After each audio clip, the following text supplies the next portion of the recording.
A Sharpie is never just a Sharpie.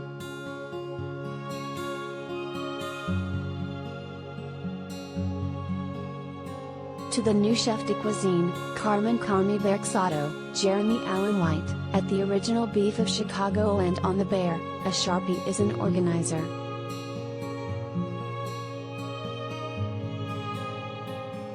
A Sharpie is the reminder that, as he tells his staff of chefs, consistency is the only way to level up.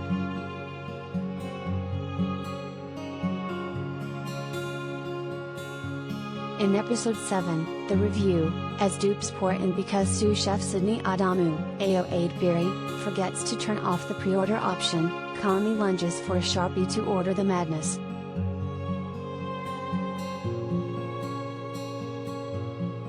However, it's not where it's supposed to be.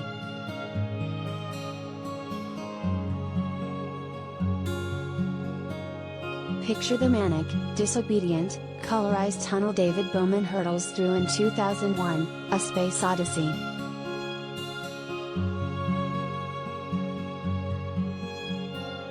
This is how Carmy sees himself, the chefs, and their customers as they sink into the to-go oblivion, where 255 sandwiches, among other orders, are expected in 8 minutes.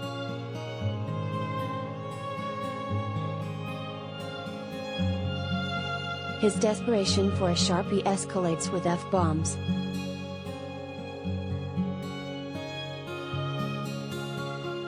Collider video of the day Carmy loses it.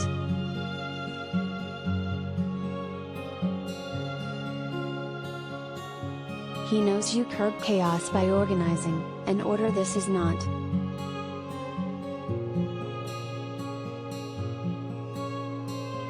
Sydney's core impatience means offering her new dish to a customer, who ends up being a food critic, so customers are asking about risotto.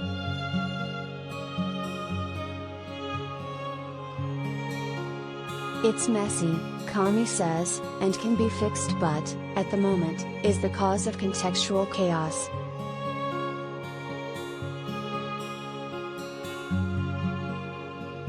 Case in point, Sydney's attention is divided, or she wouldn't have made the to-go mistake.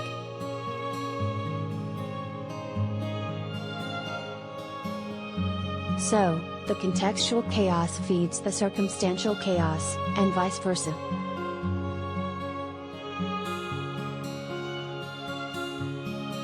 In a fantastically delivered line, as Carmy screams about the colossal number of orders, his eyes squeezing in a environmental pain, he yells out at Sydney in the same breath, telling her that he told her the dish wasn't ready.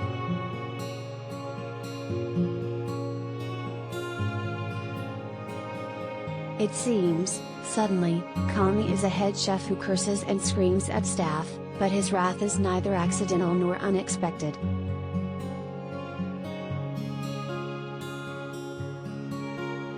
His dogged work ethic, gentleness, respect for others, even, at times, deference, precision, and calmness defines him.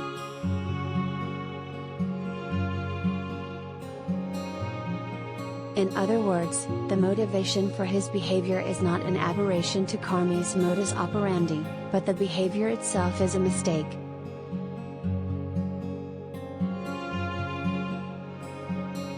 On the surface, episode 7 can be summarily described as Carmy loses his shit, but what is actually happening is nearly all the chefs are.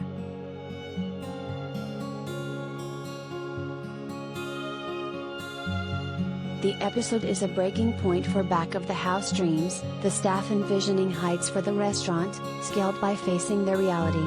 In a sloppily run for years and years operation, they are now running upstream to become a station kitchen and elevate everything they are presenting to customers.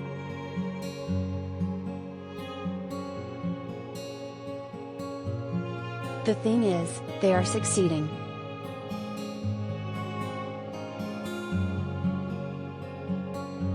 The episode opens with Chef Ibrahim, Edwin Lee Gibson, reading a review by the critic who tastes Sydney's sneak dish.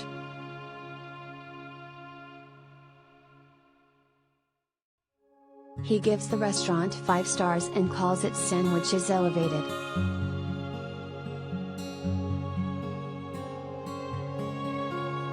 Is this a pressure cooker of expectation for the chefs? It could be.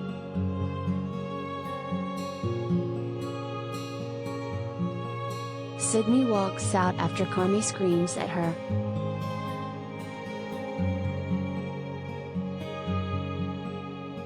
She's at her tipping point between antagonisms with cousin Richie, Eben Mosbachrick, and, oh, by the way, accidentally stabbing him in his rear area.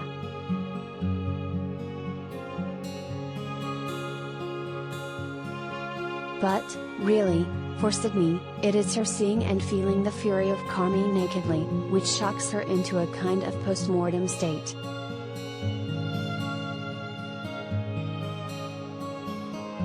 The same soul crush happens with warm chef Marcus, Lionel Boyce, who used to be only in charge of rolls and, inspired by Carmy, is now making multi-layer chocolate cakes that look freaking delicious and perfecting donuts.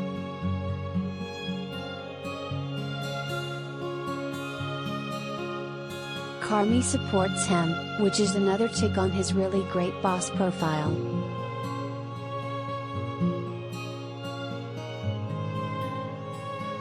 But on this day, episode 7, Carmy decimates Marcus' jelly donut.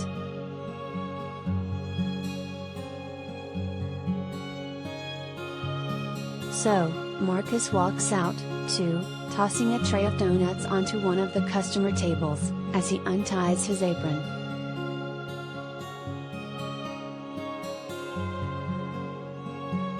In the background, Carmy screams, "Where the fuck is Marcus?"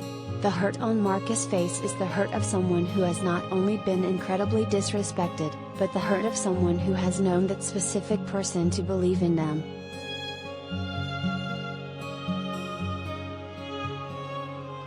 Who are they to me now? And, moreover, the heartbreaking thought, who am I, maybe, without their belief in me?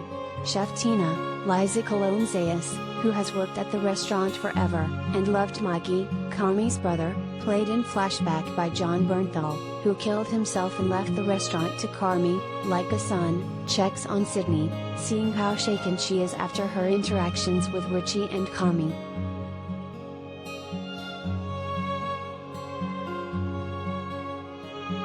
Tina has come to admire the heck out of Sydney, even though she previously doubted her as the new, young girl.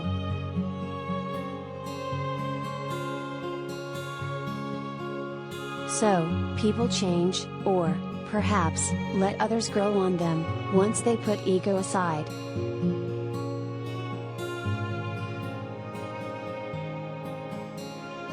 Ego, of course, is where Sydney is slipping up.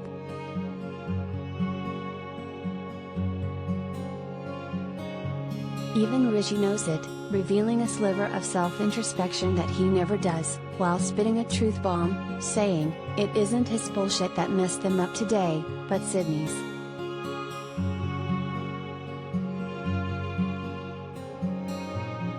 After Marcus leaves, after Sydney leaves, as the kitchen continues to hemorrhage, and the customers don't stop, the episode was shot in a single take, so feel it, the smile overtaking Carmy's face when he bends to taste a piece of Marcus' crushed donut on the floor is beautiful.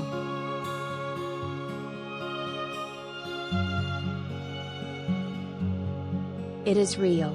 As a chef, Carmy will always melt at life's salivatory pleasure, because this is how his soul flows.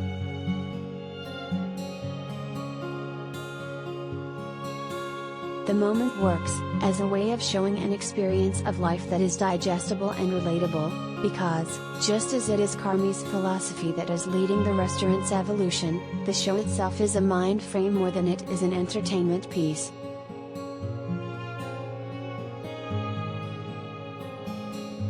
The character tension that boils over in the review is, for sure, between the chefs in this extraordinary kitchen, but it also is about the self-feeling self, in natural states of aggravation, healing, and absorbing pleasure because damn, sometimes a thing is so good it stops you in your mind tracks.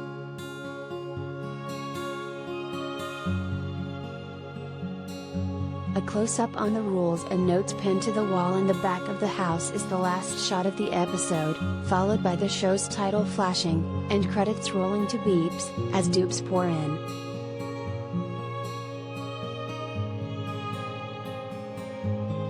Yes, to rules, and yes, to notes, because efficacy is the point, right? Or, is the point that efficacy only achieves when systems are combined with heart?